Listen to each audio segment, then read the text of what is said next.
ఓం నమః శివాయ.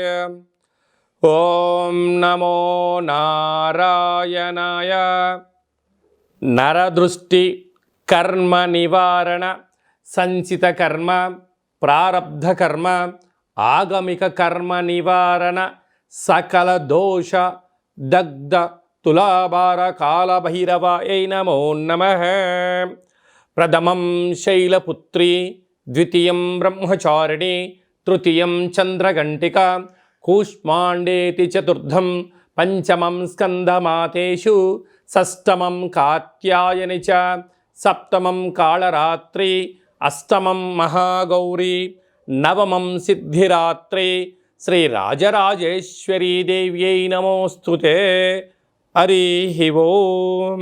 మా ఛానల్కి స్వాగతం. చూస్తున్న వీక్షకులకు, ప్రేక్షకులకు, ప్రియ కాళభైరవ భగవద్బంధులకి స్వాగతం పలుకుతూ, మమ్మల్ని ఎంతగానో ఆదరిస్తూ ఉండబడినటువంటి ప్రియ సోదర సోదరీమణులకు స్వాగతం పలుకుతూ, అందరికీ ముందస్తుగా విజయదశమి పండగ శుభాకాంక్షలు.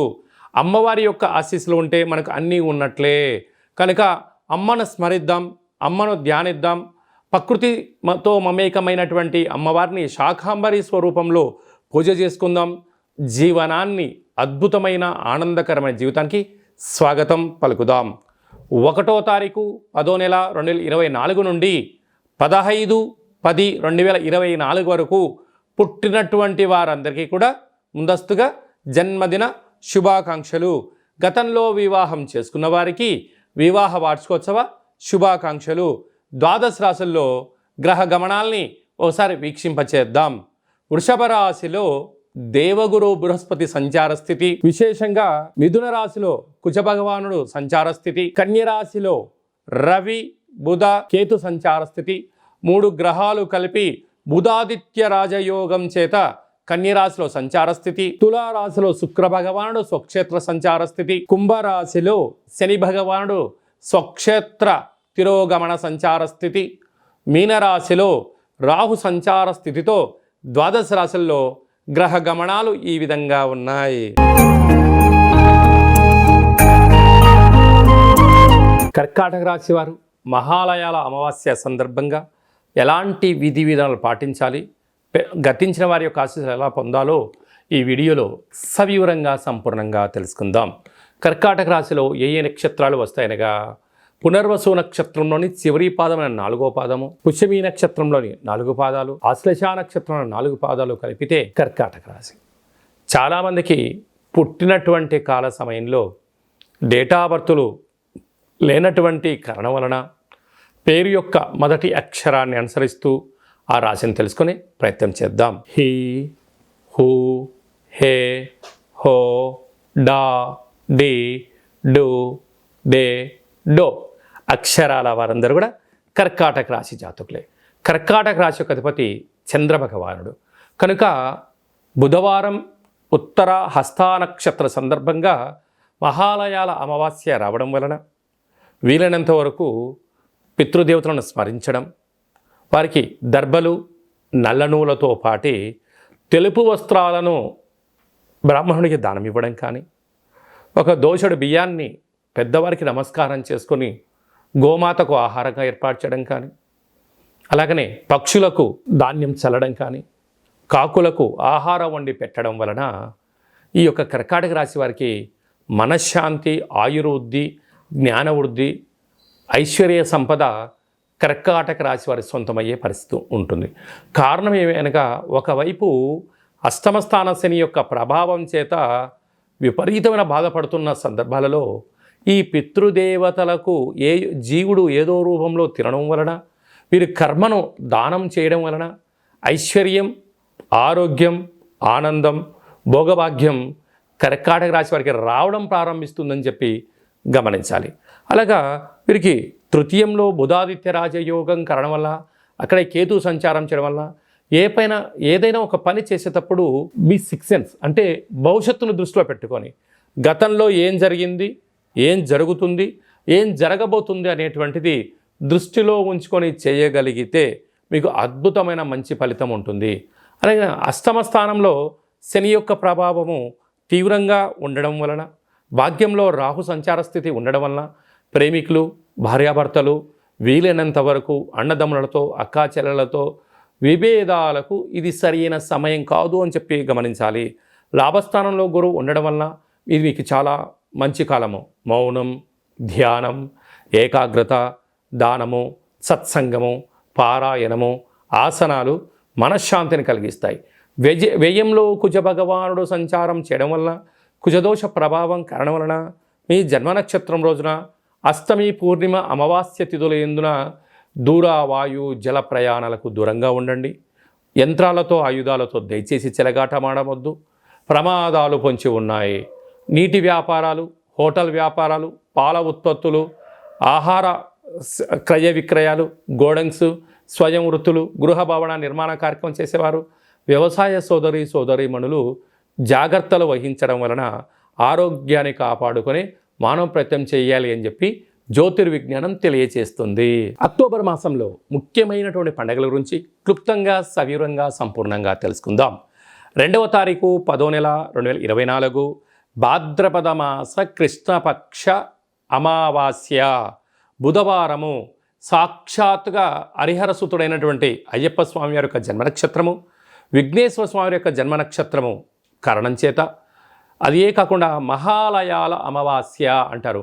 అంటే మనకు బహుళపక్షము ప్రారంభం అయినప్పటి నుండి అమావాస్య వరకు గతంలో గతించినటువంటి మన పెద్దలు వారు ఏ తిథి రోజైతే పరమపదింపజేశారో, లేకుంటే ఏ రోజైతే పరమపదింపజేశారో మనము ఆ రోజును గుర్తుపెట్టుకొని వారికి స్వయంపాక కార్యక్రమాలను, మన సనాతన సాంప్రదాయము, మన ఆచార వ్యవహారాలు, ప్రాంతాలను బట్టి వాళ్ళను పెద్దవాళ్ళను తృప్తిపరచడం కోసం ఏమే కార్యక్రమాలు చేస్తామో చేయాలి.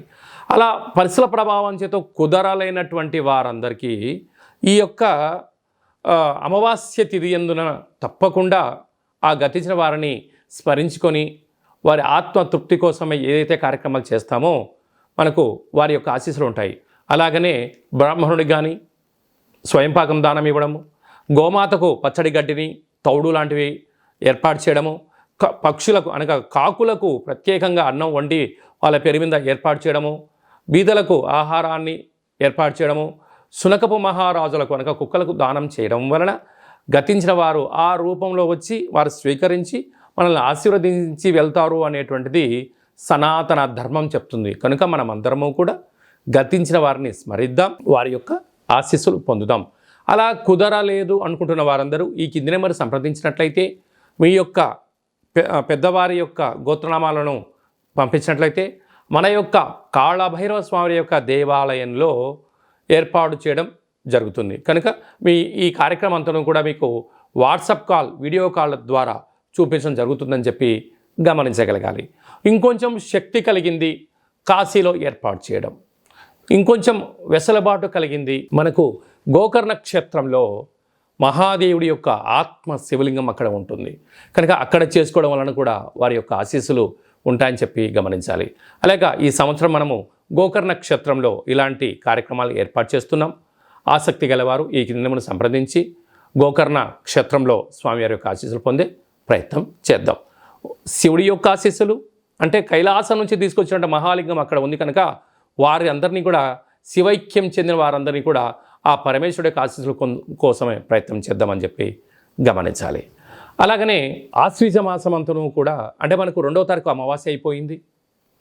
3/10/2024 నుండి దుర్గా శరణవరాత్ర మహోత్సవ కార్యక్రమాలు ప్రారంభమవుతున్నాయి. అలాగనే 9వ తారీఖున షష్ఠి బుధవారము మూలా నక్షత్ర సందర్భంగా 3 సంవత్సరములు పడినటువంటి చిన్నపిల్లలకు మొట్టమొదటిసారిగా అక్షరాభ్యాసం చేయించాలి అనుకుంటున్న వారందరూ కూడా మహాసరస్వదేవి అలంకారం రోజున చిన్నపిల్లలకు అందరికీ కూడా అక్షరాభ్యాసం చేయించి వారిని పాఠశాలకు పంపించినట్లయితే సర్వత్రా అమ్మవారి యొక్క ఆశీస్సులు ఉంటాయని చెప్పి గమనించగలగాలి. అలాగనే 11వ తారీఖున అష్టమి, దుర్గాష్టమి, కాళాష్టమి అని చెప్పుకుంటాం. అనగా అష్టమి రోజున ఫ్యాక్టరీలు, కర్మాగారాలు, వాహనాలు, ఇళ్లకు, వ్యాపార సంస్థలకు మనము ఆయుధ పూజ చేసి ఒక గుమ్మడికాయను, నిమ్మకాయను ఛేదింపచేయడము, పెరగన్నాన్ని నైవేద్యంగా పెట్టుకోవడం వలన అమ్మవారి యొక్క ఆశీస్సులు పుష్కలంగా ఉంటాయని చెప్పి గమనించగలగాలి. అలాగనే 12వ తారీఖున విజయదశమి పండగ కనుక విజయం కలిగించడం కోసం మనమందరం కూడా ప్రతి సంవత్సరం ఏదో ఒక కార్యక్రమాన్ని దిగ్విజయం పరుచుకోవాలి అనుకుంటున్న వారందరూ కూడా ఆ రోజు అమ్మవారికి పూజ చేసుకొని నమస్కారం చేసుకొని పనులు ప్రారంభించడం వలన జయహో విజయోహో అనేటువంటి శక్తి మనందరికీ కలుగుతుందని చెప్పి గమనించాలి. ఆ రోజు సాయం సంధ్యా కార్యక్రమంలో శమీ వృక్షపు పూజ చేసుకొని ఆ యొక్క బంగారాన్ని తీసుకొని వెళ్ళి అమ్మవారి దగ్గర పెట్టి పూజ చేసుకోవడం, తల్లిదండ్రులకు, గురువులకు, పెద్దలకు, సన్నిహితులకు ఇచ్చి వారి ఆశీర్వచనం తీసుకోవడం వలన మనకు సర్వత్రా ఆ అమ్మవారి యొక్క ఆశీర్వాదాలు ఉంటాయని చెప్పి గమనించాలి. అప్పుడు ఈ మంత్రాన్ని ఉచ్చరింపచేయాలి. ఒక తెల్లటి పేపర్ పైన ఎరుపు పెన్ను చేత కానీ పసుపు రంగు పెన్నుతో కానీ ఈ యొక్క మంత్రాన్ని ఉచ్చరింపచేసి ఆ వృక్షదేవత దగ్గర పెట్టి నమస్కారం చేసుకొని రావాలి. ఓం శమీ శమైతే పాపం శమి శత్రు వినాశనం అర్జునస్య ధనుర్ధారీ రామస్య ప్రియదర్శనం శ్రీ అపరాజితాదేవ్యై నమోస్తుతే అనేటువంటి మంత్రాన్ని 27 సార్లు ఉచ్చరింప చేసుకొని అక్కడ అమ్మవారి దగ్గర ప్రదక్షిణ చేసి నమస్కారం చేసుకోవడం వలన రాముడు ఎంతటి విజయాన్ని పొందాడో మనకు కూడా అలాంటి విజయాన్ని ప్రసాదించమని అమ్మవారిని కోరుకుందాం.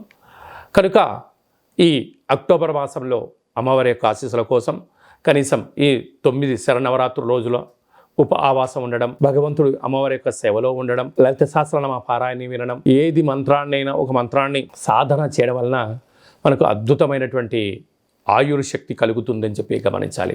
అలాగనే భార్యాభర్తలు తరచుగా గొడవ పడడం, ఎవరికి వారే యమునా తీరే అన్నట్టుగా ఉండడం, ఒకరు చెప్తే మరొకరు వినకపోవడం, పెద్ద మనుషులని పంచాయతీ విడివిడిగా ఉండడం, అలాగనే నిత్యము పోలీస్ స్టేషన్లు కోర్టు సమస్యలతో బాధపడుతున్నారా? మీరు ఒక్కసారి భార్యాభర్తల యొక్క జాతకాన్ని ఒక్కసారి పంపించినట్లయితే చిన్న చిన్న అడ్డంకులను తొలగించుకునే ప్రయత్నం చేసుకొని పార్వతీ పరమేశ్వరులు ఎలా కలిసి ఉంటున్నారో అలా కలిసి ఉండేటువంటి సలహాలు సూచనలు ఇవ్వడం జరుగుతుందని చెప్పి గమనించాలి. అందరికీ శుభం, జయం, లాభం జరగాలని కోరుకుంటూ ఆశీర్వచనం. ఓం శతమానం భవతి శతాయు పురుష సతేంద్రియ ఆయుష్యేవేంద్రియే ప్రతిష్టతి ధనం ధాన్యం బహుపుత్రలాభం శత సంవత్సరం దీర్ఘమాయు సర్వే జనా సుఖినో భవంతు లోకా సమస్తా సుఖినో భవంతు. సర్వం శరన్నవరాత్ర దేవత అర్పణమస్తు. హరి ఓం. ఈ వీడియో మీకు నచ్చినట్టయితే లైక్ చేయండి, షేర్ చేయండి, మా యొక్క ఛానల్ని సబ్స్క్రైబ్ చేసుకోండి. అందరికన్నా ముందుగా మీ వ్యక్తిగత జాతకం తెలుసుకోవాలనుకుంటున్నారా? అందరికన్నా ఆధ్యాత్మికమైన సలహాలు ముందస్తుగా మీరే వినాలనుకుంటున్నారా? అయితే పైన ఆల్ అనే బటన్ను తెలియచేయండి. అలాగనే గంట సింబల్ కూడా ప్రెస్ చేయండి. ఈ ఆధ్యాత్మిక భక్తి సమాచారాన్ని భగవద్బంధువులకు, మిత్రులకు, స్నేహితులకు మీరు ఎవరి క్షేమాన్ని కోరుకుంటున్నారో లేకుంటే మీ క్షేమాన్ని ఎవరైతే కోరుకుంటున్నారో వారికి కూడా ఈ వీడియోను ఫార్వర్డ్ చేసి భగవంతుడి యొక్క ఆశీస్సులు పొందగలరు.